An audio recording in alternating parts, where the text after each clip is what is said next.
আসসালামু আলাইকুম। ট্রলারে আমরা বান্দরবন থেকে তারাছড়া ঝর্ণা সেই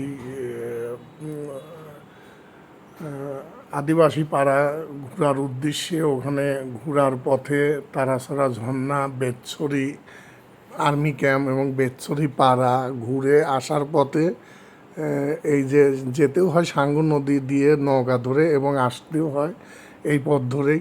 তো যাওয়ার সময় খুব সুন্দর সুন্দর দৃশ্য দেখতে দেখতে গেছি এবং আসার সময় এই যে ট্রলারে আসতে বসে আমি নৌকা থেকে নেবে পানিটা আসলে আমি খুবই পানি দেখে এত সুন্দর স্বচ্ছ, মানে গোসল মনে হচ্ছে যে আমি পানিতে সারাদিন ধরে গোসল করি। পানিটা এত স্বচ্ছ পরিষ্কার আমি দেখে ঠিক থাকতে না পারে আমি নিজেই নৌকা থেকে নেবে পানিটা আসলে মাঝখানে যে কতটুকু পানি দেখার চেষ্টা করতে, কিন্তু পানি বেশি নাই এখানে। এই বর্ষার সময় ভরে যায়, কিন্তু এখন বর্ষার সময় না, জন্য পানি কম, হাঁটু সমান, কতক সময় মাজার সমান, কতক জায়গায় হাঁটু, এই কতক জায়গায় হাঁটুর নিচেও, আর এই নিচে বালুর নদীর পানি, বালুর চর।